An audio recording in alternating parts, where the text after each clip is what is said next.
দেশের সরকার হোটেল রেস্তোরাঁ সেক্টরের শ্রমিকদের জন্য নিম্নতম মজুরি গ্যাজেট ঘোষণা করেছেন 25 সালে 5 মে। সেই গ্যাজেট বাস্তবায়ন করার জন্য আমরা দীর্ঘদিন থেকে ঢাকা শহর সারা দেশব্যাপী আমরা লড়াই সংগ্রাম করে যাচ্ছি। সেই গ্যাজেটকে বাস্তবায়ন করার জন্য হোটেল রেস্তোরাঁ সেক্টরের সরকার ঘোষিত নিম্নতম মজুরি ও শ্রম আইন বাস্তবায়ন সংগ্রাম পরিষদ নামে ঢাকায় ডিসেম্বর মাসে একটি সংগঠন গঠন করা হয়। সেই সংগ্রাম পরিষদের আহ্বানে গত 14 জানুয়ারি দেশব্যাপী কর্মবিরতির কর্মসূচি ঘোষণা করা হয়। এই গ্যাজেট বাস্তবায়নের জন্য দেশব্যাপী 14 জানুয়ারি কর্মবিরতি সফল করার জন্য আমরা সারা দেশে লড়াই সংগ্রাম কার্যক্রম পরিচালনা করি। এই লড়াই সংগ্রামে কার্যক্রম পরিচালনার পরিপ্রেক্ষিতে সরকার পক্ষ আমাদেরকে 8 জানুয়ারি ডেকে তারা বলেন যে আমরা হোটেল সেক্টরের গ্যাজেট এবং শ্রম আইন বাস্তবায়ন করব, আপনারা আপাতত আপনাদের এই কর্মবিরতি কর্মসূচিটাকে স্থগিত করেন, অন্যান্য কর্মসূচি আপনারা করেন। তো আমরা সরকারের এই নির্দেশনাকে আলোচনা আমরা ফোরামে সংগ্রাম পরিষদের কেন্দ্রীয় মিটিংয়ে আমরা সিদ্ধান্ত নিই আপাতত যে কর্মবিরতিকে বাদ রেখে অন্যান্য কর্মসূচি আমরা পরিচালনা করি। কিন্তু দুঃখজনক ঘটনা হলো সত্য, সরকার সিদ্ধান্ত নিয়েছে এবং সংশ্লিষ্ট দপ্তরের কর্মকর্তাদেরকে নির্দেশ দিয়েছে যে আগামী 6 মাসের মধ্যে অর্থাৎ 160 দিনের মধ্যে 80 দিনের মধ্যে হোটেল সেক্টরের মজুরি গ্যাজেট এবং শ্রম আইন বাস্তবায়ন করার তারা প্রায়োরিটি নিয়েছে। এটা মন্ত্রণালয়ে তার মিটিং হয়েছে এবং প্রধানমন্ত্রী আমাদের দেশের নতুন সরকারের নতুন মাননীয় প্রধানমন্ত্রী তার উপস্থিতিতে শ্রমমন্ত্রী মহোদয় সাহেবদের উপস্থিতিতে সিদ্ধান্ত হয় যে হোটেল সেক্টরের গ্যাজেট এবং শ্রম আইন বাস্তবায়ন করা হবে। এটাকে প্রায়োরিটি হিসেবে তারা নিয়েছে।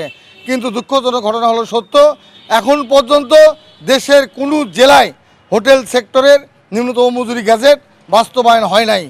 সেই সাথে এই যে সাম্প্রতিক সময়ে পবিত্র ঈদ উল ফিতর অতিবাহিত হলো, বাংলাদেশ শ্রম আইনে শ্রম বিধিমালায় 111(1)(এ স্পষ্টভাবে বলা আছে যে একজন শ্রমিক সে 1 মাস মজুরির সম পরিমাণ টাকা উৎসব ভাতা পাবে এবং সবেতনে সাপ্তাহিক ছুটি পাবে।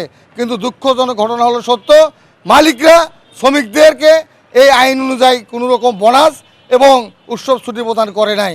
এই কারণে আমরা দেশের শ্রমিকরা চরমভাবে তারা হতাশাগ্রস্ত, তাদের মধ্যে চরম চাপা ক্ষোভ বিরাজ করছে। তাই এরই অংশ হিসাবে হোটেল রেস্তোরাঁ সেক্টরে সরকার ঘোষিত নিম্নতম মজুরি ও শ্রম আইন বাস্তবায়ন সংগ্রাম পরিষদ কেন্দ্রীয় কমিটি আমাদের উত্তরাঞ্চল কমিটিকে তারা আমাদেরকে আহ্বান করে যে আমরা উত্তর অঞ্চলের শ্রমিকদের সাথে, উত্তর অঞ্চলের হোটেল শ্রমিক প্রতিনিধিদের সাথে সাক্ষাৎ করতে চাই। উত্তর অঞ্চলের শ্রম আইনের কার্যকারিতা আছে কি না আমরা জানতে চাই।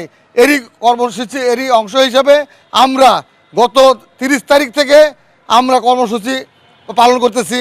আমরা চাঁপাইনবাবগঞ্জে শ্রমিকদেরকে নিয়ে বর্ধিত সভা করেছি, আমরা নাটোরে হোটেল শ্রমিকদেরকে নিয়ে বর্ধিত সভা করেছি।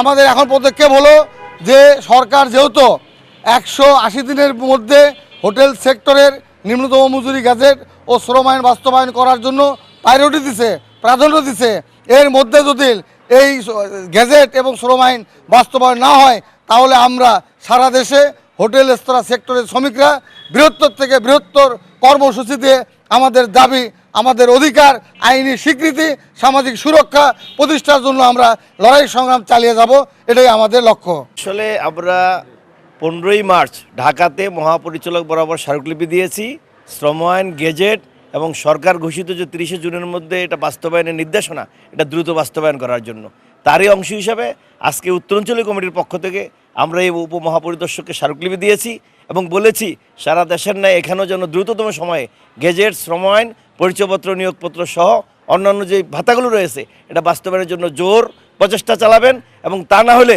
শ্রমিকরা রাজপথে নেমে আদায়ের জন্য সর্বোচ্চ ভূমিকায় থাকবে, লড়াইকে শানিত করবে, অধিকার আদায়ের জন্য সংগ্রামকে একমাত্র পথ হিসেবে নির্ধারণ করবে। এ হচ্ছে আমাদের প্রত্যাশা আর কি।